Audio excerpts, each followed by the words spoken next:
Welcome, everybody, to another edition of the Winner's Circle with Ross Benjamin, your host, yours truly, along with my sidekick in Las Vegas professional sports handicapper, Chip Chirimbus. You're viewing right here on the OSGA YouTube channel. Chip, how are you? I'm doing well. I'm loving this. Each and every day we get out there, and it helps me refresh myself and go over and review information that we might have on these games. I'm really enjoying it. Yeah, I mean, me and Chip have been conversing back and forth every week on who we will work on another show together, and we've developed a pretty good respect for one another. So we discuss these games weekly, and we finally said, the OSGA YouTube channel. I talked to Jim Quinn, the owner there, and he was more than receptive in us starting our own show here. I said, why not put it on video and share the same thing with the folks who are interested? And that's where we're at, folks. And, Chip, we're going to talk about college football Saturday. What a couple games on Friday, too, I think we'll touch upon as well. But, we had the show earlier in the week where we covered 4 games. And, of course, that was a real early look. And now we've had another few days to digest some information, right, Chip? And we'll give a little bit of a stronger opinion and have a better outlook on what we're talking about today. I'm just loving the way the season has progressed. I'm glad we even started it, Ross, this year. And the sharing of the information has been like a real windfall for me. You know that. And hopefully we can help each other out. Yeah, and all those that might be viewing, Yeah, I mean, it's certainly helped me, and I've been doing it for 20 years. You've been doing it a hell of a lot longer than I have. And if it could help me, I hope it helps you people out there who are viewing and listening. By the way, I really appreciate the support we've got early on. Blown away by the views to start this show. And look at folks, if you have any feedback, just let us know on the YouTube comment section. And again, if you haven't subscribed to the OSGA YouTube channel, please take a second to do so. It costs you absolutely nothing. There's no strings attached. It helps keep these videos alive. And don't forget, give us a like at the end of the show. We're trying to make you happy, and it doesn't take us much to make us happy. And a like would certainly go a long way in accomplishing that small feat. Okay, Chip, let's look at a couple games on Friday night. Real interesting matchups. Let's start with number 11, Miami at North Carolina State on Friday evening. This game opened up with Miami as an 8.5-point favorite. They're now anywhere from 10.5 to 11. Miami coming off a week off. North Carolina State was ranked until they got demolished by North Carolina in their last game. What's your thoughts on this contest, Chip? Well, you remember the scene from The Sopranos when the man said, "It's all a facade"? That's how you know what I'm saying? That's how I feel the Miami Hurricanes are. It's all a facade. They got off to a quick start. They're coming from a bad place. They did get Derek King to quarterback and give them a little more professionalism at the college level. But you know what I'm saying? And more stability. They've had their issues and problems there. And NC State, we were kind of high on. Both you and I played against them 2 weeks ago. We had North Carolina, who just absolutely decimated them, but they're not as bad as people might imagine. And Miami's not as good. Miami beat Virginia in a struggle. And I think that these two teams could play toward each other here. Very generous points. And I think the Wolfpack can come to play in this one. They've shown they're capable. And I just think that Miami still has to go a season or two before they prove to me that university has changed its look. Yeah, they're still taking a lot of undisciplined penalties. We've seen in recent games. Barely got by Virginia in a game that you had. You actually had the Virginia Cavaliers in that game, and they were a 14.5-point favorite there. They hung on to win 19-14. They got blown out at Clemson. They blew out Florida State. I mean, they win against Louisville. Pittsburgh, they only win 31-19. They're a better team than they've been in past years. You know what I mean? And from a talent perspective, certainly Derek King was an upgrade at quarterback because they had a lot of instability and lack of production at the quarterback position. but he's certainly been an upgrade. But North Carolina State, to me, is going to be very tough at home in this matchup. I see this game going down to the wire. It wouldn't shock me to see an outright upset, Chip, in this contest. And this one is in North Carolina, am I right? It's That in is Raleigh? correct. That is Okay, correct. so yeah, I don't know how well the Hurricanes travel. They've had 2 weeks to pat themselves on the back. Well, the last 2 weeks, we've seen the Wolfpack actually be moaning and groaning because of how they got thrashed by the Tar Heels. And I think one team is sitting there walking around feeling great about themselves, and the other team is more determined to do. I think there's more incentive for NC State here. Yeah, Miami's number 13 in the country, and I've spoken time and time again about how I really not fond of the ratings this year more than any other year. They're not indicative of who the best 25 teams are in college football right now. They're not a top 20 or top 25 team. Yeah. I mean, they aren't. I mean, if we had the Big Ten involved and the Pac-12 and maybe some other conference, I might have an underlier come out but you're right. I think these ratings, we have to understand that they're a bit of a hoax. I mean, we've had one of the weakest military service academies ranked up there, and they just weren't. We know the virus has affected a lot of things, Ross, and the rankings are skewed. No question. Absolutely. Next game on Friday night is this jumped out at me, Chip. Yeah. San Diego State against hosting San Jose State. Now, perennially, San Jose State has been a doormat in the Mountain West Conference, while San Diego State, along with Boise State, has been a perennial power. This game opened at 9.5, and I looked at it and I said, "Whoa!" San Diego State is a single-digit favorite at home against San Jose State. And then you look inside the numbers and you discover why. I mean, we talked off air. San Diego State beat a hapless UNLV team, a Utah State team that's nowhere near what they've been in recent years. And then San Jose State, an impressive win over Air Force in their opener. And then they beat New Mexico 38-21. Now, New Mexico is not a great team, but San Jose State was a double-digit favorite in that game, Chip. And I can't remember the last time they were a double-digit favorite in the conference game and coverage. So your thoughts here? Well, I think San Jose is probably a lot better than they've been in recent years. They opened there was only 7.5 against Air Force. I don't know if you remember their opening game. And I looked at that game, Ross, and I said, boy, they're really giving San Jose a shot to win this game, because I expected it to be more like 11 or 10. And we learned something from that, and they come right back and win again. The thing you mentioned and we've spoke about before, it's one of the reasons I played against Notre Dame last week, strength of schedule. Utah State's absolutely horrid. UNLV hasn't had a football team in years. And San Diego State is an inflated 2-0. And like you said, they've pounded this team. I think they're 6-0-1 against the points in the last 7. They've beaten them 9 out of 11. And one thing, though, in the conference, believe it or not, of late, San Jose has actually had a winning point spread record, but not against this team. This team has dominated. The history here bothers me, though. I think San Diego State would be the side, and I don't know if I'm going to post it or not, but I certainly have a stronger leaning toward them. I would not lay it here. San Diego State, I think they have met a team that can move the ball. San Jose State actually played San Diego State pretty tough in the last 2 years, albeit you look beyond that, from 2017 and before, exactly what Chip is alluding to. San Diego State, you're looking at scores of 52-7, 42-3, 30-7, 38-7. But the last 2 years, San Diego State 27-17 and 16-13. So it's not like they dominated them. And this is a lot better version of San Jose State than we've seen in the last couple seasons, Chip. Also a new coaching staff at San Diego State. No more Rocky Long there. Their defensive coordinator moved on. So I think it's a nice spot here for San Jose State. I agree. I think they're on an uptick. And like you said, if you go back and you look at those numbers, they are prior. I mean, this is like the third year now that they're looking on an upswing. So I like anything named Spartan.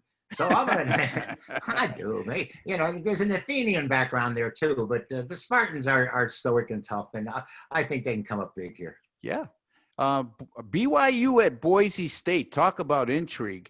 Yeah. The number 9 team in the country, the BYU Cougars, at 7-0, facing Boise State at 2-0. Of course, the Mountain West didn't begin play until 2 weeks ago. I guess you could say there's a little bit of advantage with BYU playing 7 games compared to Boise State's 2, but again, Boise State might be the fresher team. So you can look at it from both angles.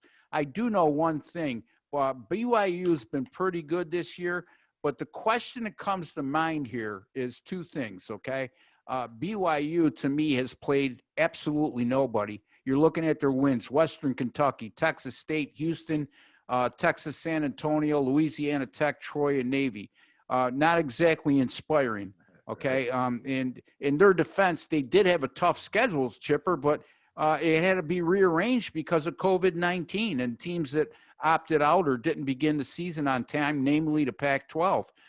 Boise State, here's the thing, the other part of the equation for me, Boise State, they've just been absolutely terrific at home. Since 1987, Boise State is somewhere around 125-31 straight up. Don't quote me on that. I looked at it earlier. It was somewhere around that range, including 25-3 at home since 2016, and they're an underdog in this situation. Chip, what's your thoughts on this one? All right, my first thoughts are when you look, just when I know that Zach Wilson is going to go in the next level. This quarterback for BYU is a pro, and you could see him. You watch him play. You say, this kid's got the movements. And so to start off with, we know that, say, the best player on the field is starting for BYU. That being said, this team has struggled throughout the decades when they play Boise State. At maybe in the last 2 or 3 decades, they're 0-6. They've never beaten them there, and this includes a loss where Wilson was quarterbacking 2 years ago. Yeah. They did cover that spread because Boise was a heavy favorite at that time. I just think this number, with all the attention that BYU has gotten so far, I think that the sleeper here is Boise. And if you look at, like I said, the records of it, Boise seems to get ready to play these guys. They call it a border war. You've got Iowa and Utah, so Idaho and Utah.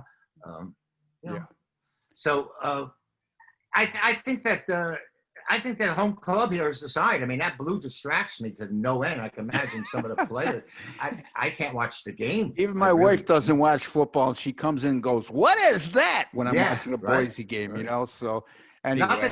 Not that the red field in Washington State is any better. Right, exactly. But this really drives me nuts. And they pass a rule that the Broncos aren't allowed to wear blue at home in conference games. So do you know that? I didn't know. Are you kidding me? They're not allowed to wear an all blue uniform at home in conference games. They can do it to someone else from out of the conference. Right. But is that for TV purposes? I take it. Maybe. I think it might have been for distraction purposes, or the fact that they're on the field all the time and their eyesight is adjusted to blue on blue, whereas the opponent may have difficulty picking it up. I mean, if you have a little red trim, blue and red will mesh together. Yeah. Having been a printer's son, I know about ink and coloring. A multi-talented guy. Oh yeah, very, very, very versatile. I will say this: Boise State will be playing with revenge after last year's 3-point upset loss at BYU, a game that the quarterback Zach Wilson did play in. So again, keep that in mind going forward. Another really intriguing matchup, Chip. We discussed this off air, and I got some interesting observations on this, but I'm going to let you speak to this first. The AP poll is showing the Liberty Flames as the number 25 team in the country. That shows you how askew this current season is when it comes to rankings. All due respect. Hey, Ross, yes. It's an election year. We have to have Liberty ranked somewhere. Oh, there we go. Boy, oh boy, you're just you're a sharp, witty guy. Anyway, Liberty will be going to Blacksburg, Virginia this week to take on the Virginia Tech Hokies. And a rare situation that I don't know if I've ever recalled this, where you have an unranked team in Virginia Tech as a double-digit favorite at home against Wow. a ranked team in Right. Liberty. And you know what? This game opened as Virginia Tech is a 15.5-point favorite. It's been down to 14.5 now. And Chipper, we were discussing off air. We're Yes. seeing a lot of money go on Liberty this week. You know, Ross, I can't help but think every time I see this that this was the very first game you mentioned to me when we were talking about the upcoming week. It was either Sunday night or probably Monday. And, this Virginia Tech team, which was a big winner for you last week, I think it was your best bet. And I also had them as part of my 5-game package. And they won handily. And they've been through a lot of adversity. They had 22 players and coaches missing from the COVID, and they missed the game, and then they went and got annihilated. Since then, it looks like they've got everyone together, Ross, and they've really meshed, and maybe they really appreciate their time when they're on the field, and they're not taking it for granted, because Virginia Tech looks like a really strong play. And I think our instinct would have been to look to play against them this week after the way they handled Louisville last week. Yeah. And we saw that number. We said, Liberty's going to be in a great spot here. But like you said, this is an anomaly here, a double-digit favorite. We saw West Virginia being favored by 4.5 over Kansas State 2 weeks ago or a week ago, and we won that game, and we were handily. Now, this is like a different animal, 14.5 points, Ross. I mean, how do you justify that? Well, I can. I mean, they're 5-0, right, Chip? They're 5 wins. And they're not a bad football team either. If you watch them, they play some pretty good football. Yeah, but the bottom line is this: they're 5-0. Okay, their 5 wins have come over Western Kentucky, FIU, UL Monroe, Syracuse, and Southern Miss. You know what those 5 teams' combined record is this season? 4-26. Wow. So yeah, if you're asking me if I could justify it, yes. Now let's lay it. Here's the problem. I'm going to ask you. Okay? Yep. Go ahead. Look, if Virginia Tech's mind is right, they're unequivocally the better team in this matchup and could win this game by 4 touchdowns.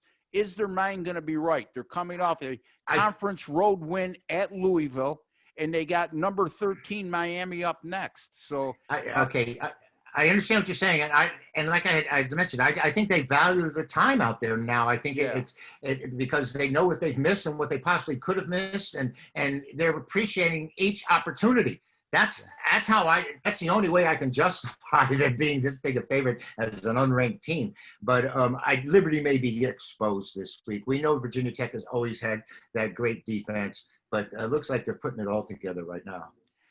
Let's go to the next game. The number 6 team in the country, the Cincinnati Bearcats. They're going to entertain the Houston Cougars, 3:30 p.m. Eastern time on Saturday. And the number 6 Cincinnati Bearcats, that's hard to say. Boy, oh boy, they've looked awfully good so far. I was a little bit of a question mark in terms of the strength of schedule they faced. But in their defense, they've dominated teams. I mean, look, the last 2 weeks, they've taken on Memphis and SMU, who are some pretty good American Athletic Conference teams, and they beat those 2 teams by a combined 91-23. Excellent defense. Houston, you don't know what you're going to get. 2-2, their 2 losses coming against pretty good teams in BYU and Central Florida. They did beat Tulane and Navy handily. Chip, I'm going to let you take this one away because this is a tough call for me. I think it's a tough call for anybody, really. Yeah. It's the thing here. I know that Cincinnati's catching a lot of attention. You turned me on to them one of their first games when they defeated Army. I think we both had them against the Cadets then, and they struggled that game. But I had told you, Ross, how impressed I was because they still managed to cover the game. I think the first play of the game, they had a fumble return for a touchdown. They're down 7-0. You're laying 14.5.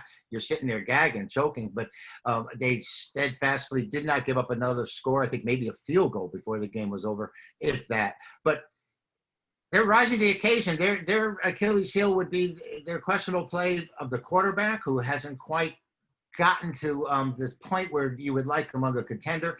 Again, a number 6, maybe a number 12 in the real world, Ross, under the situation we are now. Houston, can they play? We saw they were down by 24 to Tulane and came back and won the game opening week. Yep. And since then, they haven't shown as much. And I think this is a big game for them because awful lot of attention going to the Bearcats here. Well, two things. Houston has unequivocally played the tougher schedule thus far. And I think Cincinnati's defense has flown under the radar on the national level. I mean, Very this is good. a team 5-0, and they're giving up 12 points and 306.2 yards per game. And if you look at the only game that they were really a team that moved the ball on them was Memphis, 316 in the air, but they held them to 5 yards rushing in that game. So, two prolific offensive teams in SMU and Memphis. You hold SMU to 290 and Memphis to 321. You're doing awfully damn good. You mentioned the quarterback. I mean, he's had two pretty good games in his last two outings. Started the year slow, constantly under criticism. And yes, you're right. When push comes to shove and the quality of competition comes up, I just question whether he's the type of quarterback that could win a big game for you. Ross, I watched that. I've seen it in Cincinnati. We've watched him. I watched him particularly that first game when he struggled, but he still looked like he had the potential. He had the quickness and the arm. I think I don't early season jitters. I don't know if that was the matter or just having difficulty getting comfortable. His play has improved. It's going to have to improve dramatically for them to remain in the top 10 when everyone else gets going. Heavy favorite here. If Houston can put up points against this stellar defense, they might make a game of it. But otherwise, Cincinnati could dominate as they have in the past. Okay, next game, Michigan State coming off that huge upset win over Michigan, taking on the Iowa Hawkeyes, who have started 0-2. That's a rarity in the Hayden Fry regime to see one of his teams start 0-2, but that's the case. Yet the 0-2 team, Iowa, is a 6.5-point home favorite over the Michigan State Spartans, who started the year with an upset loss to Rutgers, of all teams, ending Rutgers' 22-game Big Ten losing streak. Michigan State turned the ball over 7 times in that contest. They go on the road to take on the Michigan Wolverines as a 21.5-point underdog. Not a lot of people gave them a chance to win that game, but they came up big and did win it. Chip, again, I know you have a strong opinion on this game. You want to share some with the folks? Sure. I don't have any problem with that. I'm releasing this game. I'm thinking, tell everyone right now, I'm going to consider this my lone game at noon. It's my early bird release. And it would have to be Iowa. I mean, they played tough twice, lost both games, and now they come up a 7-point favorite over a team that, as a 21-point underdog, Ross, you mentioned it, wins outright against a huge rival. I don't know psychologically if they can get to where they need to be. The Hawkeyes are going to be steaming here. They're going to be ready to play. This team's much better than their 0-2 record. And it was just a happenstance what comes down. And Penn State's 0-2 as well. So, I think Iowa's the side here. If they win by less than 6, I get beat. It isn't the first time that I've lost the game, and it probably won't be the last. But I think they're the side. I think maybe this is one of our old competitors' games where if you can get it down to where you only have to win the game, you're in good shape. Let's not go there. Next game on the board, the number 23 Michigan Wolverines. Speaking of the Wolverines, coming off that huge upset loss to their in-state rival of all teams as a better than 3-touchdown favorite.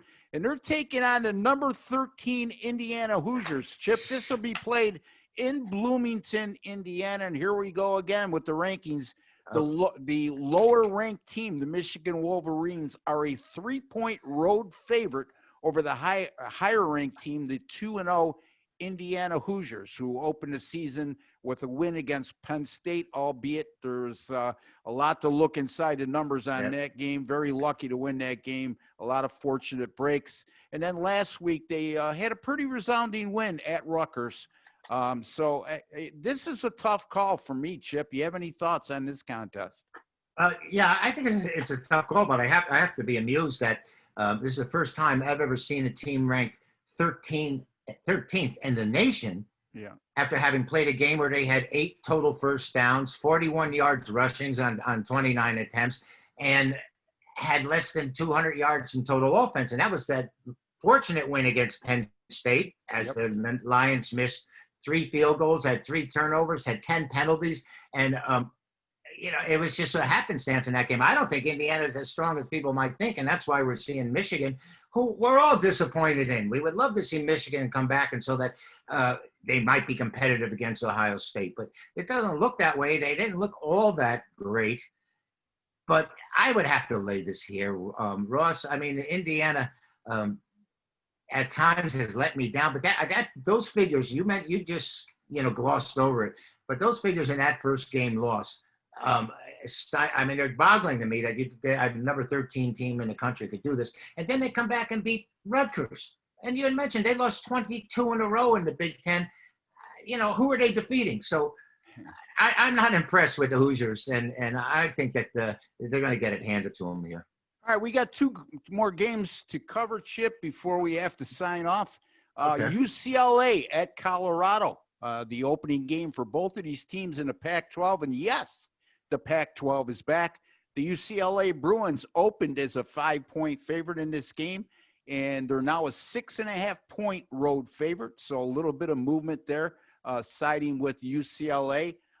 Colorado, brand new coaching staff again. So I say again because it seems like it's revolving doors there. And could UCLA come up big on the road here, Chip? Well, I think they have a major advantage, particularly because of this virus. You said there's a new staff at Colorado. It's the 3rd new staff they've had in 3 years. Yeah. And Chip Kelly's been at UCLA for 3 years. He has a junior veteran quarterback coming back who played against Colorado last year in a 21-16 victory. He had 2 touchdown passes, I think 1 pick in that game. I think the fact that UCLA has a team that's been together, and though they haven't had any non-conference early what we would call preseason games or those setup games, Colorado has had nothing. Their new coach came in. They had no spring practice, and they've had no, like the coach said, he's kind of going into this game blind.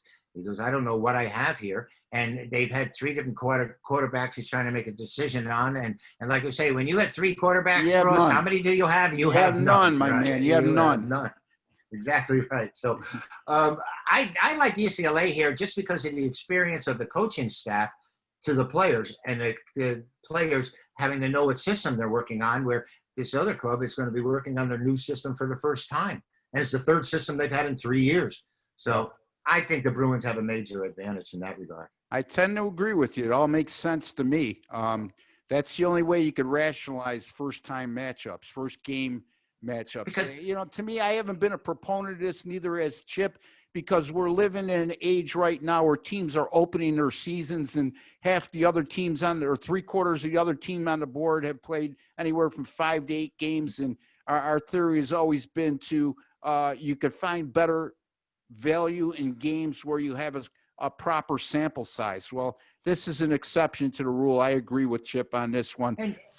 Go ahead, Chip. And I'm sorry. And this is a particularly strong number in my mind because I think that the Buffaloes have beaten UCLA 5 of the last 7 times they played, and particularly at home they've had them. And most of the time, the Bruins are going in there as favorites, and they're not getting there. And here they are coming up a strong favorite again, and I think the conditions behind it are the reason.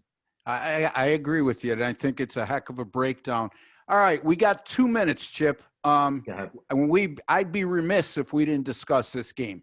Number 1, Clemson. At number 4, Notre Dame. We talked about this on Tuesday.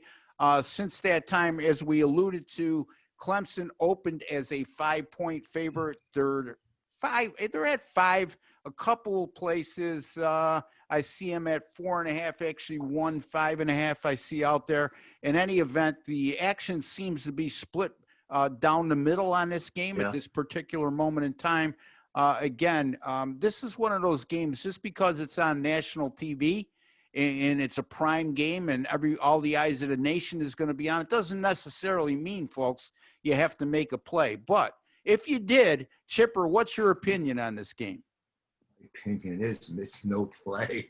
No, this is one of those one, man. It is. And without the quarterback at Clemson, Lawrence, with him being down, how's the freshman who had a great game last time out against Boston College? The Eagles really played them Clemson tough, and he had a decent day.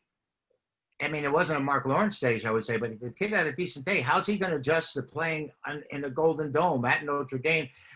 Fortunate there's only cardboard cutouts there and limited attendance, but really tough call. I think the Clemson defense may have the edge. You know, this Notre Dame team, we always criticize their speed, their lack of speed, but they have some big people. Like in the ends positions where you just throw a couple Ollie Matson lob balls up there and or Jim Everett jump balls. He threw plenty of them, and your guys are going to go up and grab it. So I don't know if they can contend with the Clemson defense. I really don't. Yeah, their speed and their athleticism really. I think is what you're alluding to. And, Yes. we saw that 2 years ago. These two teams, Chipper, met in the college football semifinal, if you recall. Right. And Notre Dame was never a factor in that game. They were just totally outclassed. And exactly what you're saying, their athleticism and speed, especially on the defensive side of the ball. And to me, Notre Dame is a run-heavy team right now, and they've been awful successful running the ball. But you know what? They haven't played a winning team all year. That's my concern. And I haven't seen that Ian Book can possibly make it to the next level. He hasn't shown me that flash. I haven't seen he's going to need to throw for at least minimum 250, and I think for them to win 300 to win this game. Okay, well, and I'm not sure they could do that, Chipper. Now Clemson dominated them the last time they faced them. Clemson's missing one guy from a number one ranked team right now. Yep. Be it the quarterback, but I don't know if the drop-off is that dramatic. I really don't. All right, real quickly, Chipper, what do you got on tap for Saturday and tomorrow night, and how you been doing lately? You got to make this quick, though. Okay, I've been doing really well. I had my 8th straight winning Saturday last week. I was 5-1. I usually sell a 5-pack. I call it my Fab 5. And then I have an additional game. Last week it was North Carolina, an easy winner. I don't know if I'm going to have that many games this week, Ross, because the schedule is limited, and we've got a couple of solid plays on Friday night and Thursday night. So I'm looking forward to it. They can get a hold of me at 702-931-CHIP. That's 702-931-2447. We can discuss the weekend if you'd like. I'm looking forward to it. Like I said, 33-10 documented the last 8 Saturdays, Ross. And that's the impressive, NFL was. Write that number down. Write that number down. He just gave you. Give him a call. He'll tailor a package specifically to your needs, and pretty soon you're going to see a brand new website, chipwins.com. You can go to my website, rbwins.com. Folks, my NFL right now, 26-15 over my last 41. That's 63% run, not too shabby. I'll have plenty of college football action on Friday and Saturday up at the site. Also in the NFL on Sunday, and you can get weekly, monthly packages there. I guarantee that if you're not making a profit at the end of the subscription, I will extend your package until you do. Shows you my confidence in winning for you over the long haul. I'm Ross Benjamin, and for Chip Chirimbus, thank you for joining us. Don't forget, subscribe to our OSGA YouTube channel and give us a like. Good luck and God bless.